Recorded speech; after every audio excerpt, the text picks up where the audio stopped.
of the day. From where do you draw strength to continue doing this work?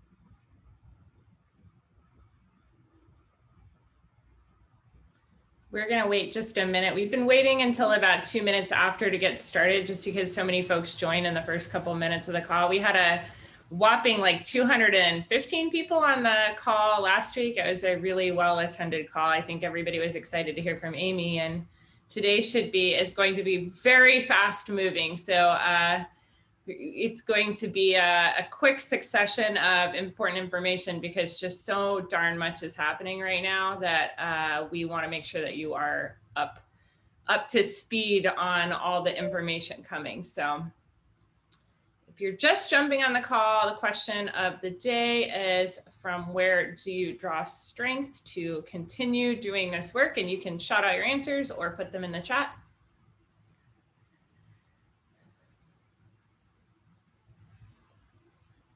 And if you are new to the call and have not been on, please introduce yourself. Tell us who you are and where you're from. Oh, this is awesome. I just saw a bunch of new answers.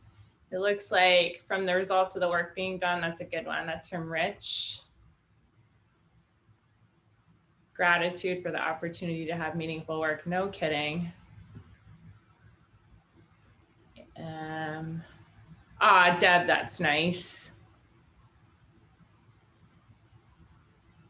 Chris says, I draw strength from a belief in the work being rooted in kindness, fairness, and equity. Tasha says, recent adoption of 2 long-term stay dogs. That's nice. Hi, Lee, welcome. Okay, so we're going to go ahead and get started with the call today. My name is Kristen Hassan. I'm with American Pets Alive and the Human Animal Support Services Project. I'm here to help facilitate what is going to be a whirlwind of a call today, with so much information to take into your weekend. But before I get started into the agenda, I want to turn it over to Maddie Smith from Mary's. Whatever. Nope, Mary Smith from Maddie's Fun. Yep, that is a mouthful. So good morning, everybody. It's really wonderful to see you. And I love all the answers over here. I've been thinking a lot about community and the different communities that we belong to. And it's certainly some of what you're talking about. Also this morning, I've been thinking a lot about the gravitational pull of oddness. So I'm going to have to ponder that more, but you'll probably hear from me more on that later. And I want to ask you guys a question. I want to ask you, what organization am I talking about when I tell you that their manifesto is the elimination of racism by any means necessary? Does anybody have any idea? And it's not the Black Panthers. It is the YWCA. Yeah, Young Women's Christian Association. This was their manifesto in 1970. Their whole existence has been to end racism. It is absolutely mind-blowing to me. And I want to tell you where I learned about them. On the talk that Dr. Lila Miller is going to give as part of the Candid Conversations on Tuesday. Please register for that. It is sort of the event of the year. Dr. Miller is like the superhero of veterinary medicine.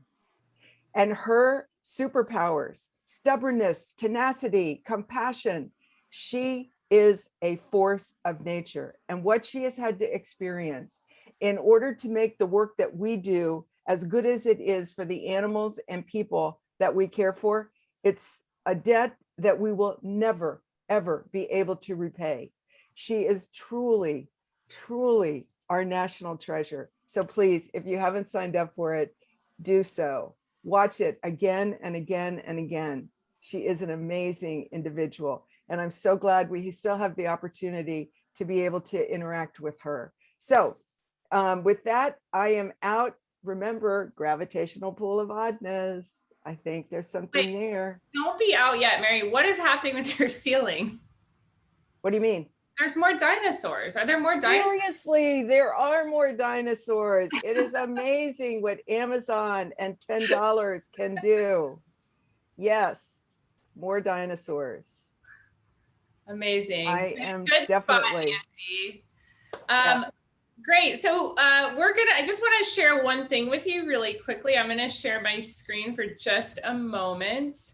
If you are feeling Zoom fatigue, give us a thumbs up, a heart, something.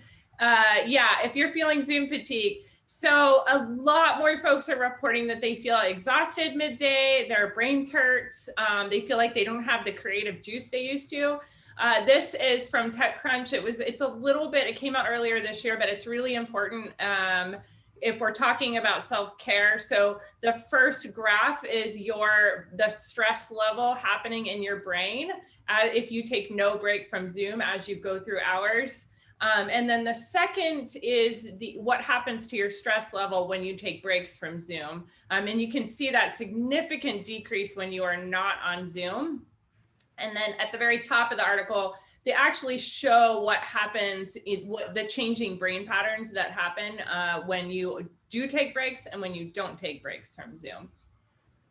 So we're going to be talking a little bit more about this next week, but if you are strategizing on how to reduce your online meeting time, and I'm picking on Zoom, but it may be Teams for you or another platform, but we're going to be talking a little bit more about this, but we're going to want to hear about it if you are strategizing on how to spend less time on Zoom and what strategies you're thinking about both for your smaller and larger meetings.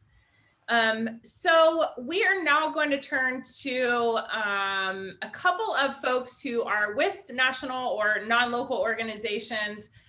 First is Deb Fair from Pedigree Foundation making an announcement for us. So Deb. Hi, everyone. Happy Friday. Yay. Quickly, we at Pedigree Foundation have a survey in the field again. Some of you may have seen it or received an email from us. Those of you that have not, we'd love to have you participate. We're actually doing an assessment again about what's happening based on the pandemic, and it allows us to better look at how we can support all of you.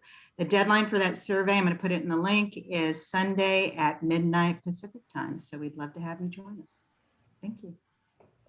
Thank you, Deb. Now we're going to turn to Gilberto Gondra, who I can't believe we haven't seen you on one of these calls. It's welcome. It's good to see you. And it sounds like you are doing some exciting work. We're excited to hear. Yes, thank you, Kristen. And thanks everybody for inviting me to the call.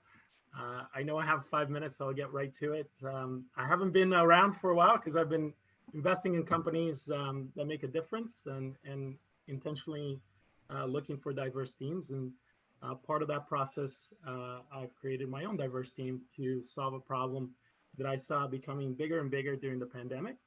And so I'll get right into what VITA is. So let me just share my screen here.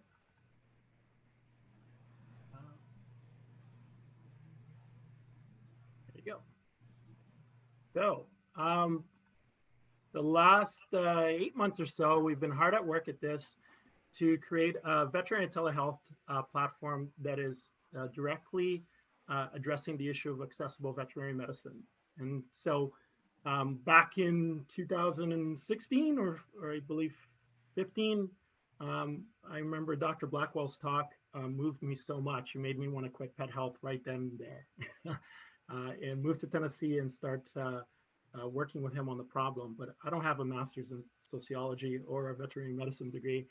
My background is mostly technology. And so I have put together a team that has created a solution that is looking to address the major issues with veterinary access today. One of those is time. As you know, there's just simply not enough time that's convenient for people to go to the vet. The other of those problems is geography.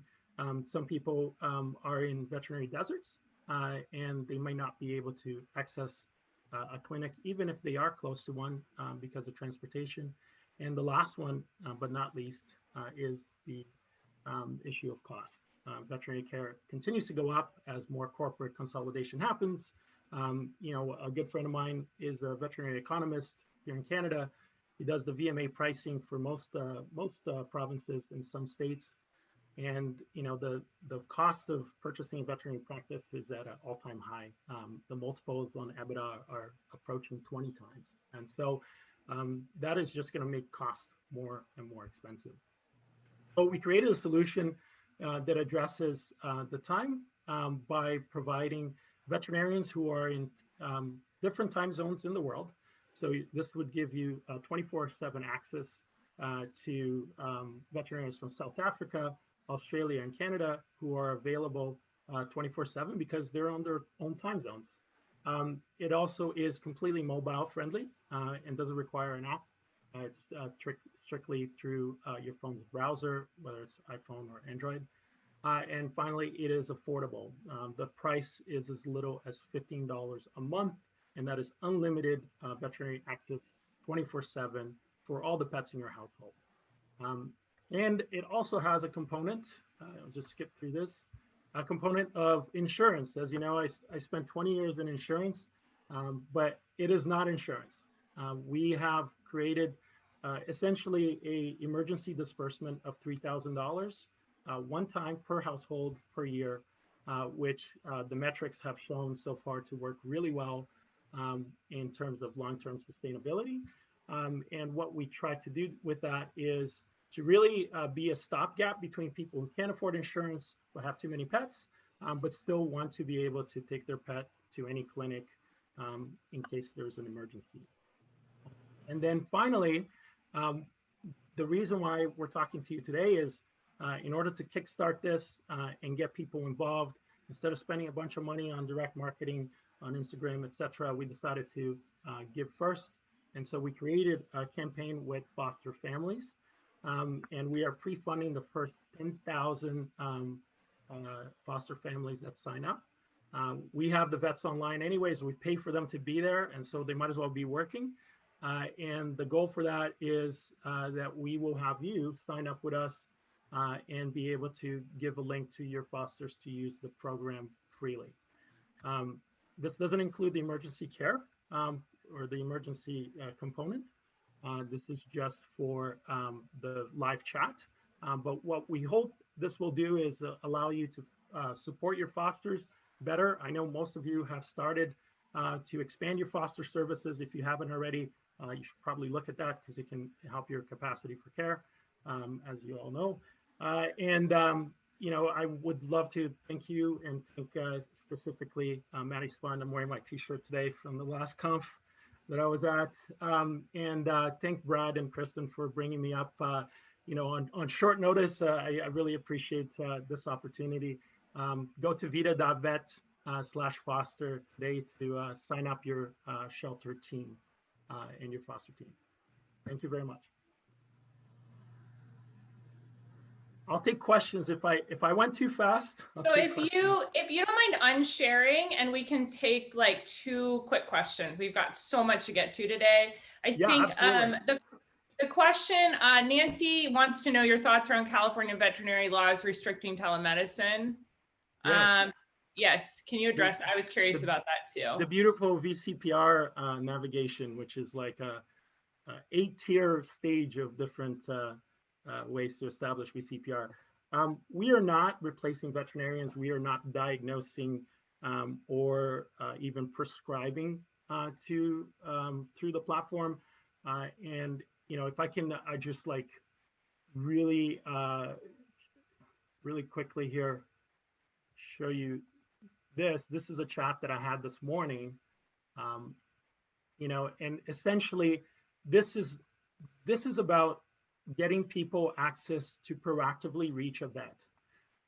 It's not about preventing them from going to the vet or becoming some kind of virtual veterinary who treats the animal from some other location. And so, the goal for this is a membership club. It's information that's useful. It's provided by veterinarians who have practiced in those countries for at least 7 years in small animal practice. It is targeting cats and dogs, but we do have some exotic veterinarians there as well. And we are not some, prescribing service like Chewy's telehealth service or even 1-800-PET-MEDS is kind of considering that. way now. So that's how I would address that question. Great. And you can unshare now too, if you don't mind. Sure. I think there probably are a number of questions. There's some confusion in animal welfare. There just seems to be so much tech innovation happening right now, and we don't have time for it today, Gilberto, but could we have you come back on a day and maybe get a few other folks in the room and focus on this? Because I mean, to me, you know, the idea that like you can't get medicine prescribed, I get it, but that seems like a big barrier. And I really want to I think a lot of us really want to understand more about that gap. But the foster thing, just to clarify, to end on this, like, do I understand that we can sign fosters up now for this and they can get support? That's amazing. Absolutely. And I think, you know, the core of the service right now is about healthcare, but, you know, even things like, does this poop look okay to you? Right? Like vomit and poop seems to be like the two most asked questions. So I would love to come back and talk to you guys about what we're doing and what we're seeing. But really, I would love for you to just jump on and try it. You know, there's no credit card to sign up for the organization or the foster. We stripped all that away.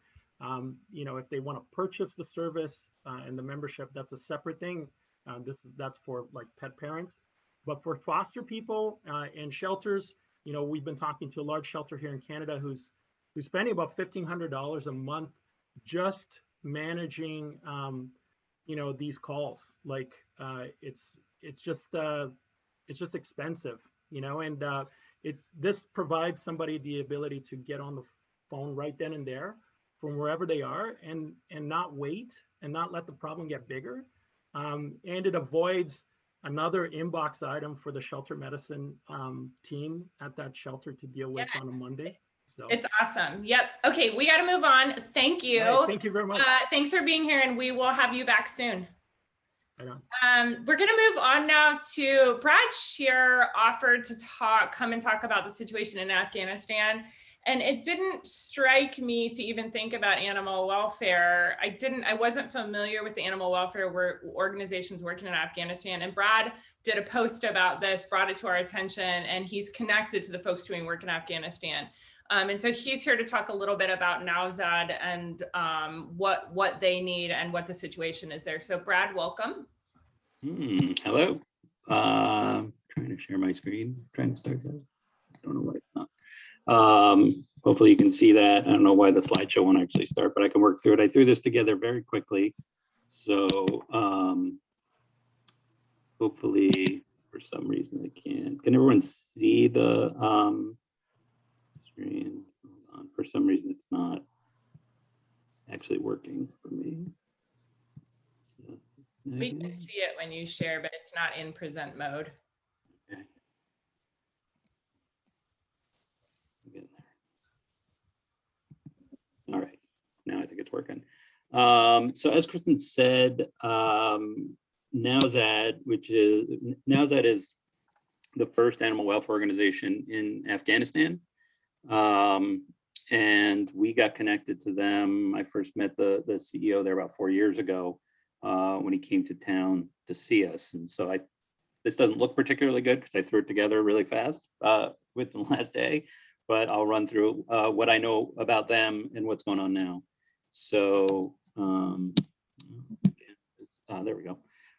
So NAWZAD, the organization was founded by Penn Farthing. Penn is a Royal Marine Commando, or was. So he was serving in Afghanistan with the British military in 2006. So that's him when he was serving. And on the right there, that is a dog that started following him around in a town called NAWZAD in 2006 and followed him around for about 6 months until he was going to be brought home from deployment, and he wanted to bring the dog back home with him and found that there was no easy or direct way or process for really doing that. So he wanted to come up with a way for people who are serving there to bring the animals home that they got connected to. So that is how NAWZAD started. They did things like this. They soldiers, military members, and civilians in the field in Afghanistan, got connected to animals, and he reunited them by finding ways to fly them first to the UK, then all over Europe, the US, and Canada. And so that was their primary program. But as they started doing that, they realized, well, they need things like to make sure these animals are healthy. They had to get rabies vaccines. They needed veterinarians. And they started just taking in stray animals off the street there because there was no one else doing that in addition to these animals that had gotten connected to soldiers. So they built Afghanistan's first animal shelter, which you see pictures of here. Nothing fancy. That's and Penn, I should say, is not just the CEO. He's actually a boots on the ground working guy. So you can see him feeding there with one of his Afghan staff members.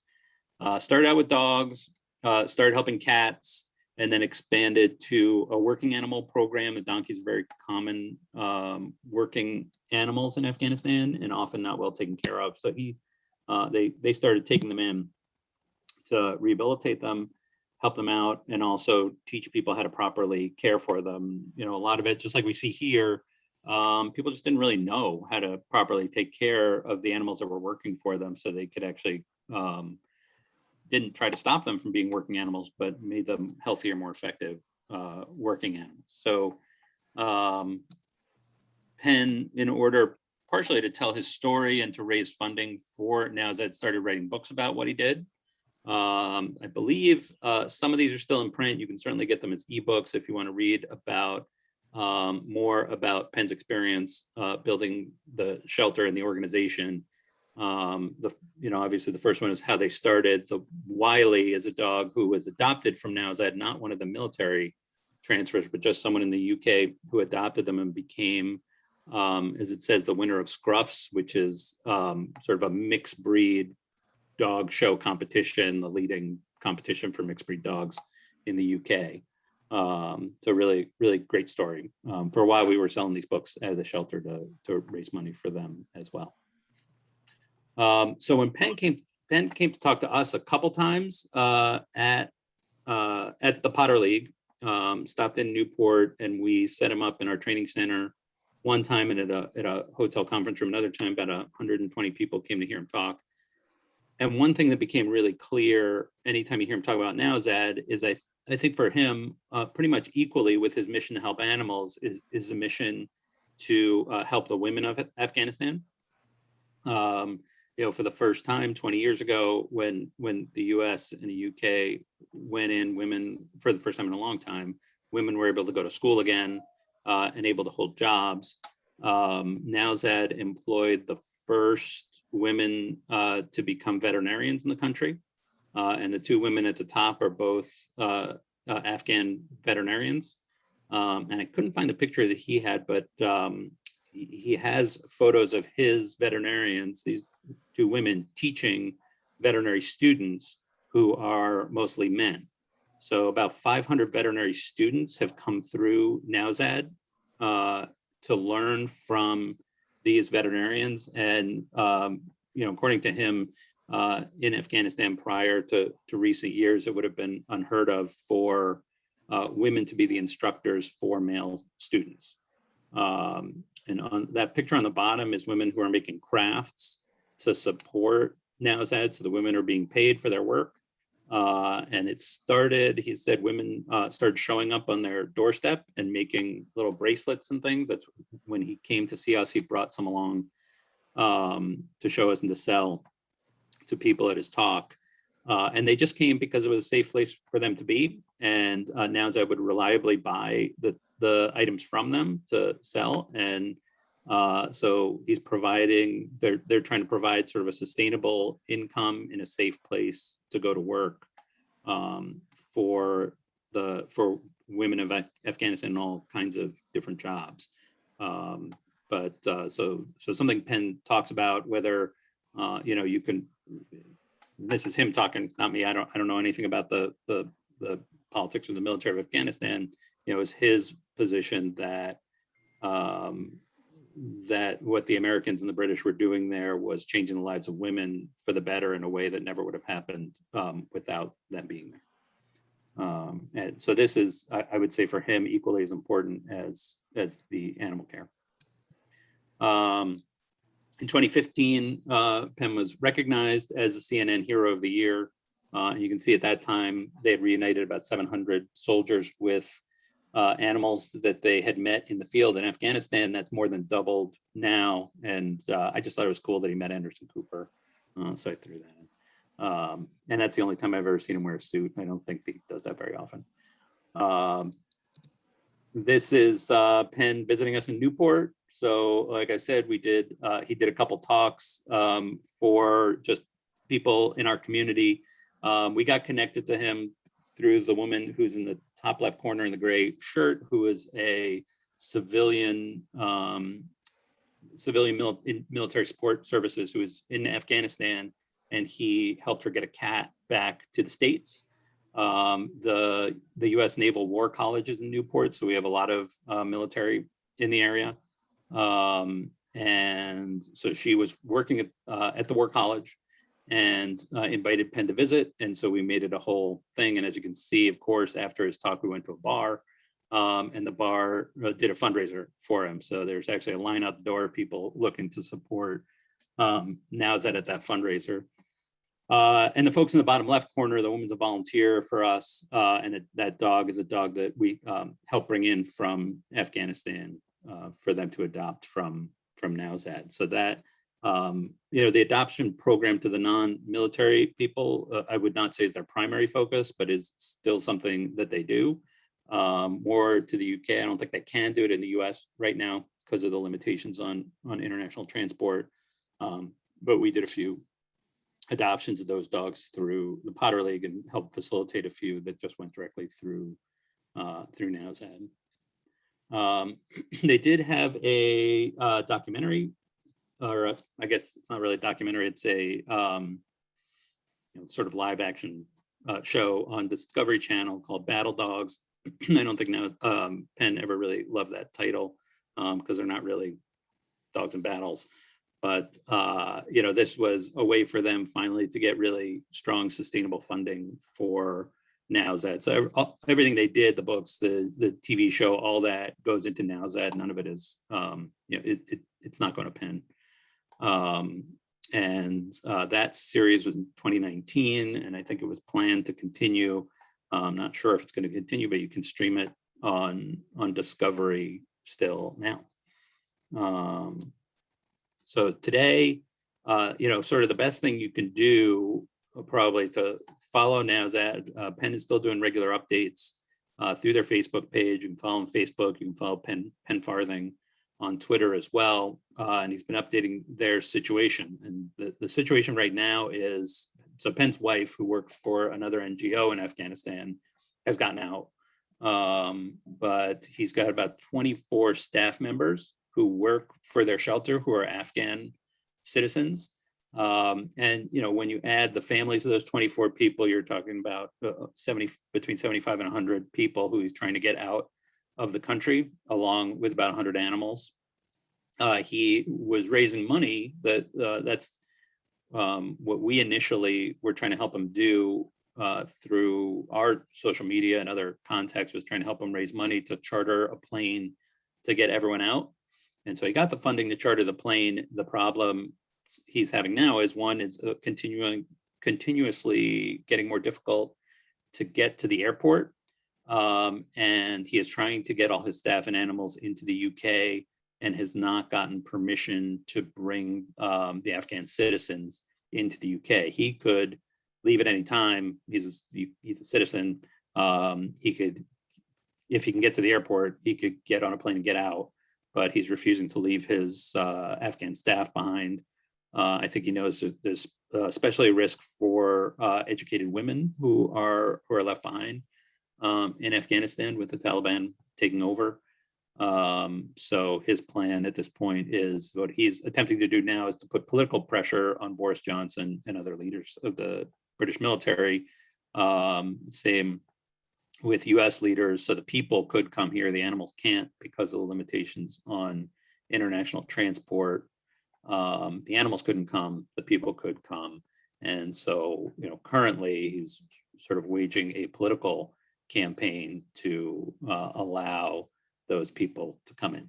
And the future of NowZad, I think, in the country is extremely uncertain. Any funds that he's raising now beyond the cost of transporting animals out of the country he's planning to use to set up a facility in the UK to house these animals when they get there. I will stop. Thank you, Brad. I really appreciate you sharing all of that. And the situational updates from him on social media are nothing less than harrowing. It sounds like a really scary situation, and they reported a couple of days ago that they were letting healthy dogs go. They were euthanizing the ones that needed intensive medical care, and that they had no way to get out and were becoming increasingly in danger. And so they are asking us to contact federal representatives, and they have very specific asks on social media, and we actually need to go do those things. I think we're used to reading a lot of them, but that is the one thing that they're asking us to do. And I think that I was hoping Brad would come today, because if we use all of our voices, we may have a chance of being heard. There's so much power in this room. So we're going to continue to talk about it next week. And Dr. Rowan is on the call, and we don't have time to get to it this week, but perhaps Dr. Rowan, you can talk a little bit about some of the other organizations working in the area next week, if you're able to join us. We will reach out to you about that. We're going to move on to Steve Zeidman, who I feel so terrible is on vacation in California, relaxing, and got up really early to come on this call because what he has to share is critically important. And we were waiting on pins and needles for the July data to come in. And then the July data come in, and there's some really interesting things happening. So Steve, thank you for your patience. Thank you for being here, and tell us what is going on.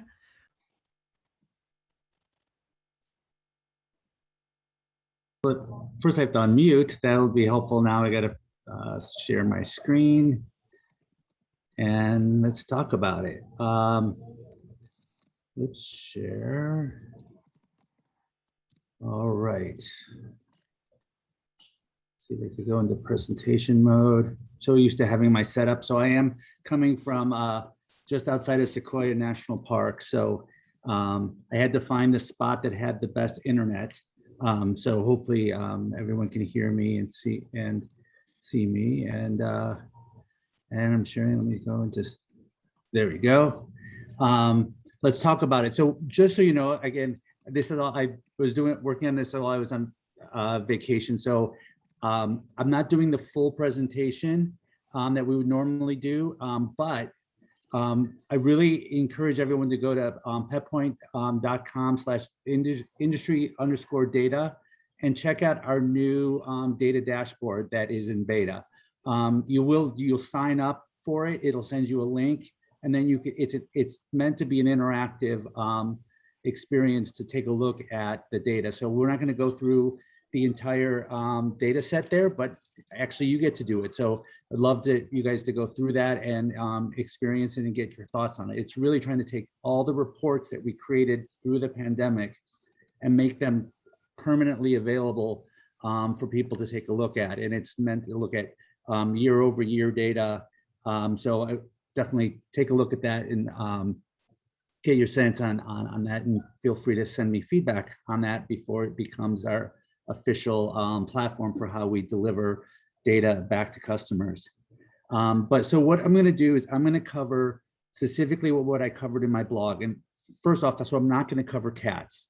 And that's because in reality, from a national perspective, around the fall of last year, cats kind of went back into their normal patterns. And to be honest with you, they're normal numbers. So lots of stuff you guys could take a look at on the portal, but I'm going to cover just dogs today, and what I saw going on, and how what is happening today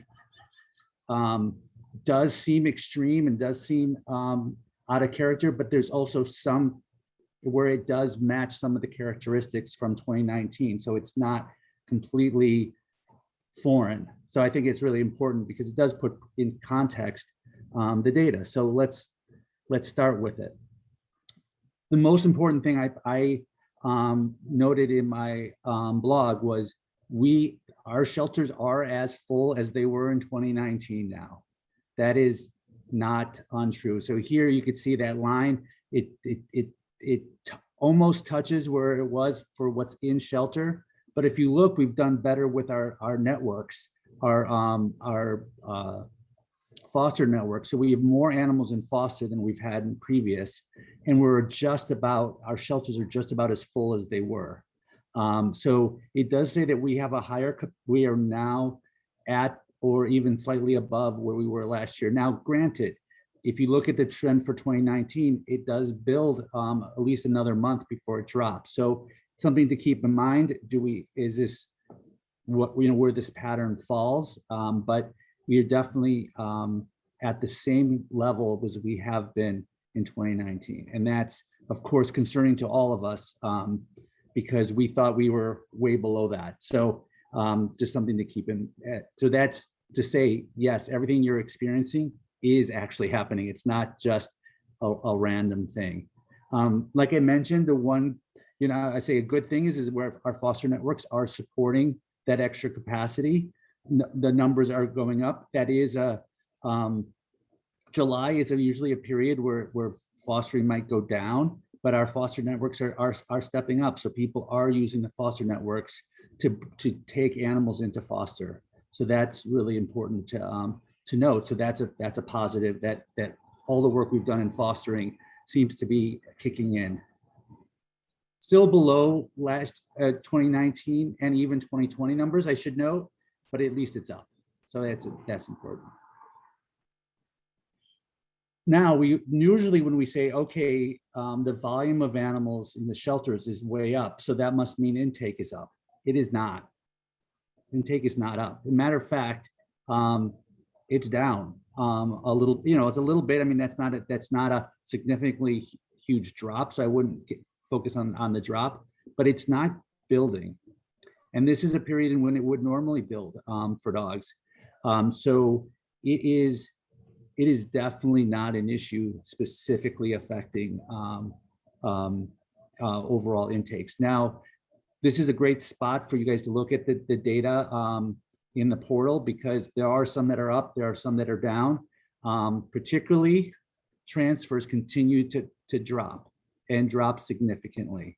So the number of animals coming in via transfer is really kind of wiping out some of the areas where intake is up a bit, but nothing significant that I would call out that it's not wiping out like a massive intake of owner surrenders or anything like that.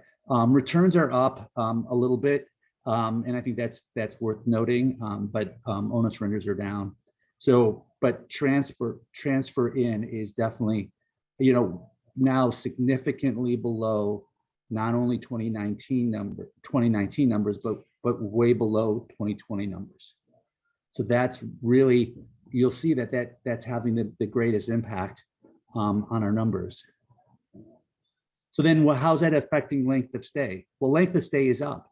It's up significantly. Now, granted, we have a lot more animals in foster. It's very important to note that in general, when you have animals in foster, your length of stay tends to build, but it's also that means our overall population is growing, right? And it's growing because even though we have a smaller number of animals coming in, we are not moving those animals out at the same level as we were before. That's going to increase. This is a 2-day increase for this period. Now, this could be either early and maybe it balances out. We look at August. August is a high point, in the data for 2019. Are we going to, is it going to follow that trend and go up even more? Is it going to drop? We'll pay attention to that, and we'll see, what August data. But it's very important to notice that really since April, we've had this continual buildup of length of stay for dogs. And I think that ultimately that's the impact of why the population is so high, is because the length of stay continues to build. So there's the other place we go is, well, because adoptions are down, and that's why that's the problem. Well, no, they're not actually.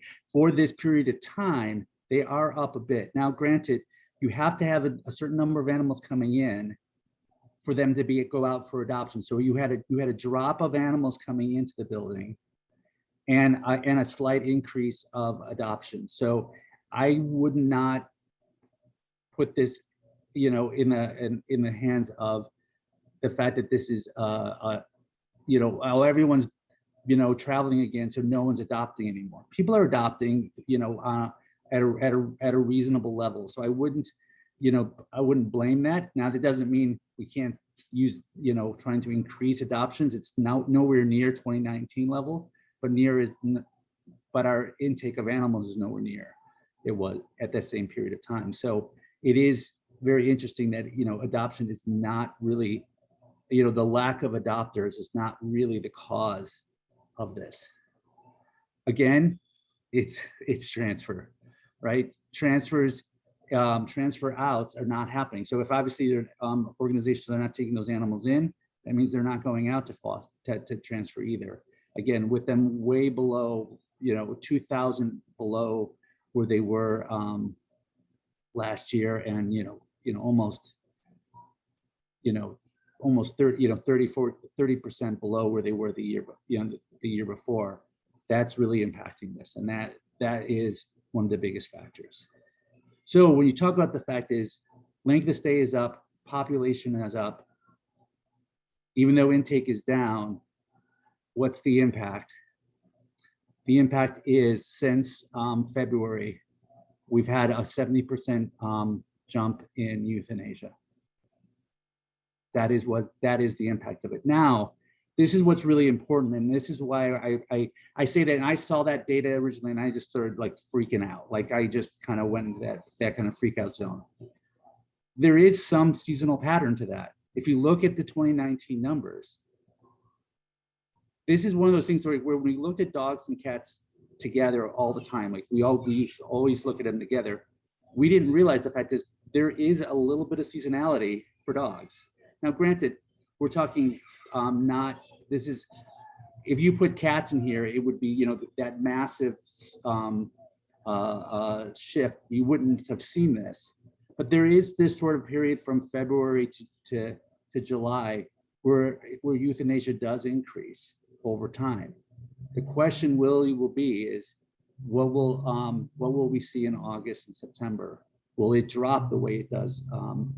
The way it did in 2019, and that's what we'll have to watch. So this is scary. You know, when you first look at the numbers, it's scary, right? And that's how even I reacted when I first saw the numbers. But then we've got to pay attention to what we've seen in 2019 and see, is this going to be is this a pattern and we bounce back, or is it going to, you know, buck the trend and continue to build?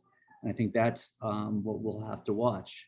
Obviously, all the things that people have been talking about for the last month, anything we could do to start getting transports moving again, anything we could do to just increase, you know, anything we could do to help get positive outcomes happening is great.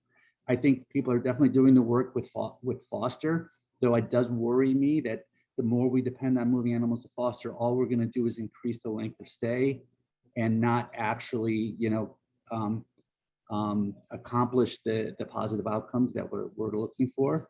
But at least those foster networks are at least giving us the additional capacity that we need. And with that, that's sort of where I was leaving things. And again, you know, I kind of said, like, I covered just basically what I covered in the blog, but just all the data that we have available is at petpoint.com/industry data. Any questions? So interesting, Steve. And we do have a couple of questions. We're going to have to move quickly because we have a hard 2-minute stop. But one of the questions that came up is from Dr. Berliner, who asked, is there any correlation between animals having decreased medical services could be contributing to increased euthanasia? Like, do we have any way of knowing that? I would love to have us figure out a way to make medical data universal so that we could actually track it better. But we don't really yet have that. Right now, we can only look at what is the more universal values, and getting into the shelter's medical data isn't quite something we're able to do yet. So we don't know that. But there's a lot of people who make that assumption is the animals coming in need more care. And it also could be that these are animals that have been in the shelter for a long time. I mean, I've gotten a request and we're working on building the report of what is the length of stay of animals currently in our buildings. That's a whole different, like, length of stay. Obviously, we only look at animals that have actually been outcomes.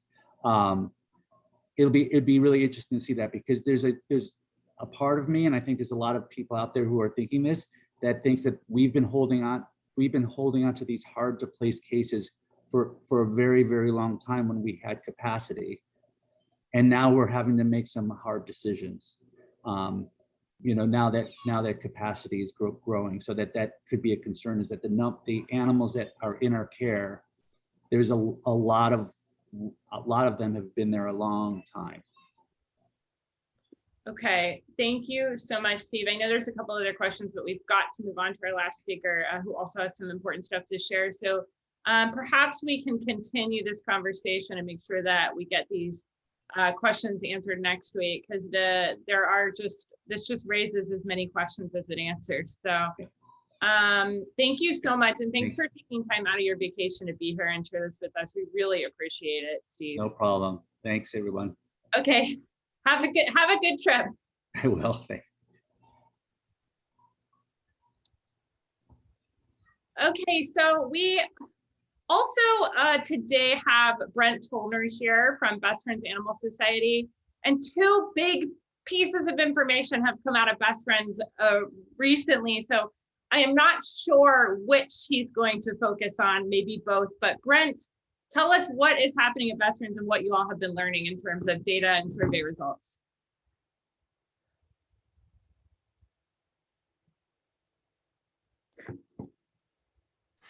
Sorry, my screen kind of froze up there as I was trying to share my screen stuff with y'all. I do have a couple slides that I want to walk through. Hopefully I hit on something that you wanted to talk about, Kristen, since there were apparently two things. But I'm going to talk about a couple of different things. I think part of this evolved out of the conversation that we had regarding the data that Steve presented in July, that created some questions for us that we felt like we didn't have answers to, as well as some things that were coming out of these calls about staffing shortages. And so we wanted to dive a little deeper into it. I think the first thing, and this is where I've talked to Steve about this, and I always want to start off with saying I appreciate Steve sharing the data with us and being so transparent with that data with us, because without the data, we can't even have meaningful conversations. And so it's good to have meaningful conversations where people can disagree at times. Because one of the things when I look at the data, Steve certainly is looking at the June and July numbers where adoptions do appear to be up a little bit for dogs. But if you look at it for the total year of 2021, dog adoptions are actually down 7.9% on the total year. Now, a lot of that was driven by early in the year numbers because we were chasing kind of pre-COVID type numbers, but in the middle of the COVID times. But still, we're down through 7 months of the year, down almost 8% in dog adoptions, and then that's down 27.5% from 2019 numbers, which is a really concerning number when you think about just that volume of dog adoptions just kind of going away. And some of the transport numbers that Steve was alluding to, I think some of that is probably related to receiving shelters having lower adoptions, and therefore they just have less inventory to be able to pull animals in. So we wanted to look at this a little bit more and find out a little bit why. So we did a poll in mid-July with Ipsos that basically found out that of the people who are considering adoption, so that felt like they were in the adoption pool, 59% of them were actually said in the survey that they were delaying adoption. And it was really about one third between people saying they were returning to the office and it didn't feel like a good time. They were taking a vacation. There's been this there was back in June and early July, the trend around rage vacationing as people were making up for lost time on their vacations and traveling everywhere. And that certainly showed in airline data. And then also people starting new jobs. And we know that there's been a lot of job transporting around. And so really there was a fairly large number of the adopter pool that was delaying adoptions. So knowing that adoptions were down, knowing that shelter populations were going up. Shelter populations, if you include foster, are actually higher than they were back in 2019, but we've been hearing on these calls that staffing was down across the board. So we did a quick survey of shelters out there just to find out like how much this was, just to get some hard data around how much this was impacting folks. I want to say a big shout out to the association, to the AMPA, APA, HOS folks, HSUS, NACA, Maddie's. Everybody shared this survey out for us so we could get a wider net of respondents. And we had almost 200 respondents that represented a good mix of government animal shelters and private shelters with contracts, as well as private shelters, so that we could get a pretty good gauge of all this. And thanks for the big collaboration from all the folks who did that. Just a quick look at the organization type. It was really, shelters without a government contract made up the largest portion of it at 38%, with animal shelters with a government contract at 29%, and government animal services 24%. So it's a little more heavily weighted towards private than government animal services. So just know that there's a little bit of that bias that's in here. And then the organization size, about 20% were less than 1,000 animals. About half were between 1,000 and 5,000, and about another quarter above 5,000. That's probably fairly representative of the shelter population out there. So I'm feeling pretty good about that, even if it is a little more heavily weighted towards private shelters. So what we found out is that of the people that responded, 87% of the organization said that their staffing is down from where it should be and optimal levels.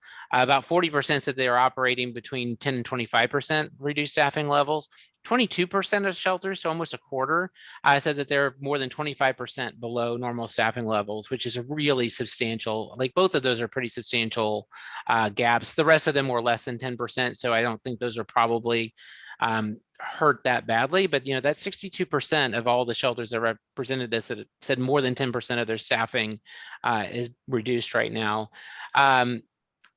71% of the respondents, and this is by far the vast majority of it, said that their staffing shortages was because they were unable to recruit, hire, and maintain staffing levels. That was the driver of their staffing issues, versus 14% who said it was budget related. So either their budget had been cut or their city government had permanently done staff freezes or whatever. So that is at least somewhat helpful that doesn't feel permanent. It's just a matter of the overall staffing thing, which we've seen across a myriad of industries right now. Sorry, this is a little bit blurry, but basically 70% of the respondents said that it did have some level of operational limitations because of their lack of staffing. Of the total responses, 31% said that they were operating with normal business hours, but 29% said that they were limited hours due to shelter policies. So that might be that they just decided to restrict that because they didn't want so many people coming in and out of their shelter buildings, so they've reduced hours or limited access to the public in some way. 21% said that they have limited access because they don't have enough staff to stay open the normal amount of times. 14% have limited access for volunteers. And then there's 6% that still have some limited availability just because of some state or local jurisdictions restrictions. And what does that impact? So the staff, 75%, people could choose more than one here. And so 75% said the staff's even more stressed than usual. I think we've all heard that on this call, and it's a definite pain point in an already stressful industry that people are feeling that even more than they normally would be able to. More than half said they're unable to provide as good a public service or adoption and foster support as they would like to under normal situations. 42% said that they were unable to provide as much support for the animals in their care. And then that's the same number that were unable to provide enough veterinary support. So that's almost half that said they were short on veterinary support with this. About a little more than a quarter were unable to do major adoption events. So like one of our main really stress points of letting adoptions happen is that major adoption events, and a quarter of folks are saying they can't even do that because they either have not enough adoption staff or not a well enough trained adoption staff. And then almost a quarter where didn't have full public hours and access for stuff. So one of the things that we did, and there's a lot of information here, but it's obviously concerning when adoptions are down. and shelters are filling up. And then also shelters are so short-staffed that they're not able to even do a lot of major adoption things to help the animals in their care.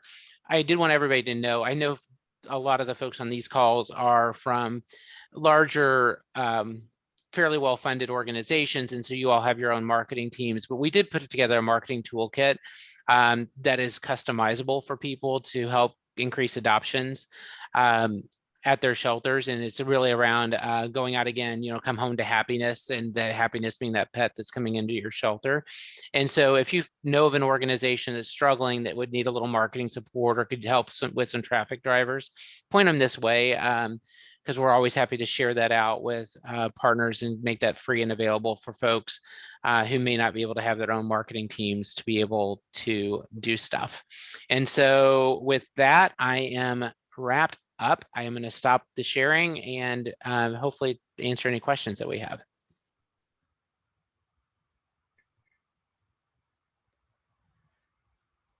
Brent, there's a question in the chat about if you have any plans to do sort of a similar thing about volunteer staffing.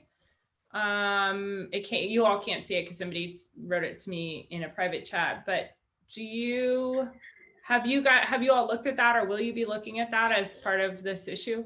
We are looking at putting together something. Scott Giacopo's team is working on something, and I'm going to get the date wrong. John, to correct me if I'm wrong on this, but I feel like it's going to be September 24th on volunteer staffing that we're going to be doing a roundtable for that. So, or a webinar, I'm sorry, on that topic. So I think that will be a really helpful thing for volunteers, because I think that's the other challenge, right? Like, I think volunteers, while they're helpful, they also take time to manage, and that can be a challenge too at times. What do we all need to walk out of here and go do based on this information? Like, what do we need to shift? So earlier this week, we posted something just with some ideas around recruiting to help with the recruiting piece of it. A lot of it is designed around a lot of shelters engage in passive recruiting. And so, which is basically you post on your social media, and so the people who follow you will then, come in and hopefully join your organization, and getting into more active recruiting so that we're expanding our pool of recruitment, which is a good DEI practice anyway. But even more important when we are suffering with staffing shortages, of expanding that network of folks. So I highly encourage people to check that out on the network editorial page. And, I think understanding how we treat staff within our organizations, being sure that when we have the possibility to, that our pay is keeping up with the times, I think is really important. Being sure that that we're not abusing staff in terms of taking advantage of their dedication to the cause can be beneficial, because I think that it can be easy for us to get into a rut of continuing to hire and train and retrain staff over and over again, and not realize how much bandwidth that's taking toward moving the work forward. If you had consistent, steady staff that was well trained and able to focus on their work. So I think there are a variety of things on that. And then I think overall, just trying to get back to as much as we can of trying to bring people back. We have large populations of people in our communities that we need to attract back to adopting dogs again and bringing them as part of our family. I mean, cats too, but I think that the stress point seems to be more dogs right now than cats, from what we can tell. Thank you so much, Brent. The other thing maybe you can come back and talk about next week is the work you all released about the intake reasons. It's really fascinating, and it dovetails into so much of what we're talking about today. So this can be first of a Brent Tollner part 2, hopefully. Happy to do it. Okay, great. So things are moving really quickly now. We are building in more of those sort of speakers who come and speak about some peripheral or external issues or themes But we are also trying to hit all the big news that's happening. Want to share with you that Charlotte and Kim from Maddie's Fun next week are going to be talking about the Maddie's Pet Forum. They got bumped today because we just had such a jam-packed schedule. If you haven't joined the Maddie's Pet Forum, you should join it this week, because when they come in and talk about it, they can focus on troubleshooting. It's really easy to use, but there's a lot of cool features that if you've already joined it and kind of navigated around the basics, then when they come in to explain, they'll be really helpful. So it's the Maddie's Pet Forum. Homework this week for all of us is to join it. I did, and I'm actually really, really glad I did. I love being on there. It's such a fun place to talk to colleagues. So join it. We'll see you next week. Who knows what we'll be back with, but it will be exciting. And thank you all for being here so much. And thanks to Maddie's Fun for hosting these calls for us every week since March of 2020.